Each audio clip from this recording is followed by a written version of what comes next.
Selebgram Angela Lee kembali harus berurusan dengan aparat kepolisian usai dilaporkan dengan tuduhan penggelapan dan penipuan jual beli tas mewah. Atas laporan tersebut, Angela Lee resmi ditetapkan menjadi tersangka dan dilakukan penahanan. Kabid Humas Polda Metro Jaya, Ade Ari, menyebut kerugian yang dialami korban mencapai 3,2 miliar rupiah.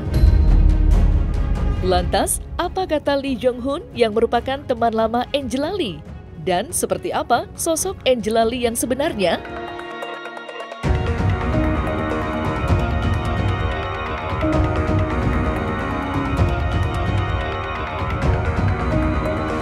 Saat ini sudah dilakukan penahanan, ya. Sudah dilakukan penahanan.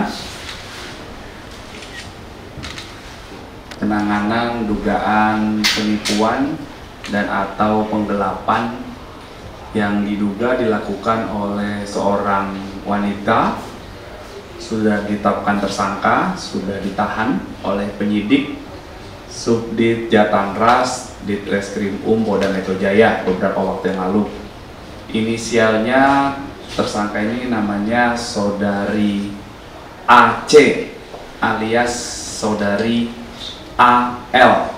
Yang bersangkutan ditahan dengan persangkaan pasal dugaan penipuan atau penggelapan sehingga korban mengalami kerugian 3,2 miliar rupiah.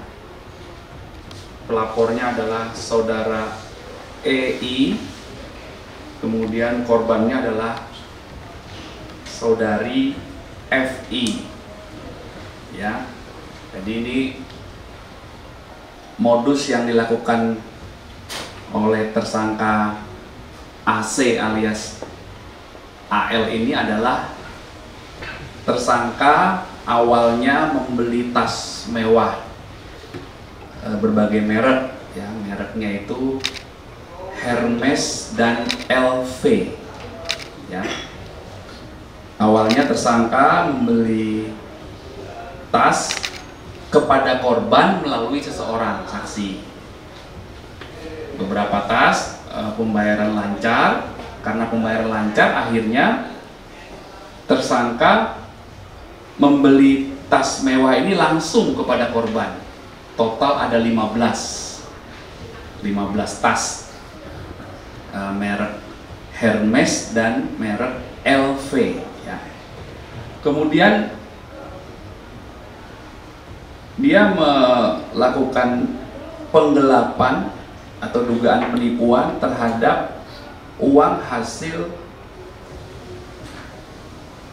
penjualan tas ini. Jadi dia beli langsung kepada korban 15 tas, itu hanya dibayar 1 kali angsuran. Memang kesepakatannya ada beberapa kali pembayaran, tetapi faktanya dari para pembeli atau end user ini sudah dibayarkan kepada tersangka, cuma sama tersangka tidak diserahkan uang ini kepada korban.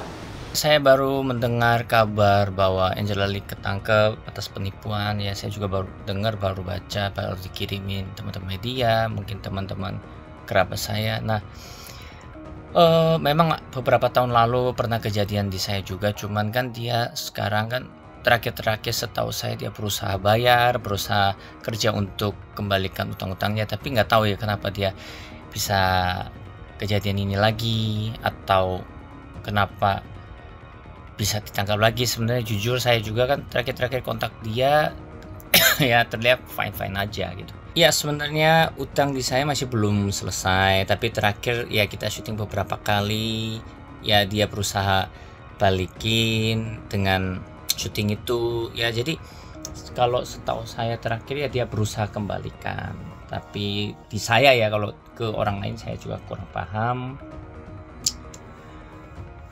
Ya pinginnya sih ya secepatnya selesai lah. Kalau sosok Angela Lee yang saya kenal ya memang kita udah kenal lama, zaman dulu kita sempat dekat banget, kenal semua keluarganya, cuman kan pernah kejadian yang nggak diinginkan, akhirnya kita lost contact udah lama, akhirnya dia minta maaf, dia berusaha kembalikan hutang perlahan-lahan.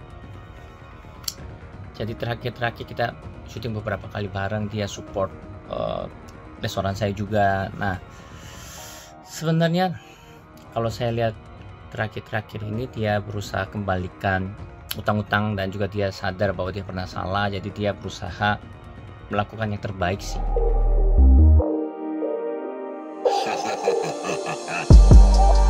Kasus dugaan penggelapan dan penipuan jual beli tas mewah yang dilakukan Angela Lee bukanlah kali pertama.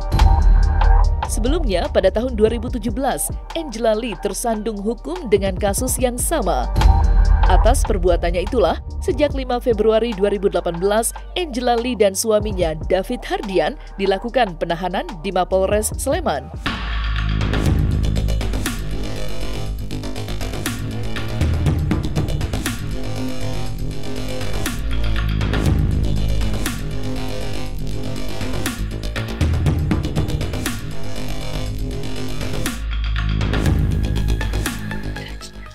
Bro.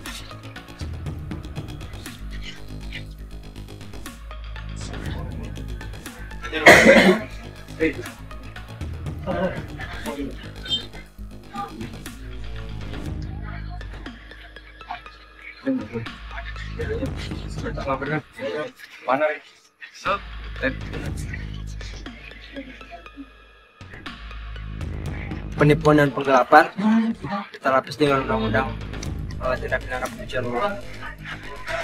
Kejadian pada bulan September dilaporkan kepada Sleman tanggal 24 September dengan laporan polisi nomor 524 bulan 9 2017. Kemudian waktu kejadiannya tanggal 8 September 2017. Korbannya atas nama ST, kemudian tersangkanya suami istri dengan inisial DHS dan AC. Pada awalnya pelaku ini investasi tas import berbagai merek seperti LV, Chanel, Hermes dan sebagainya.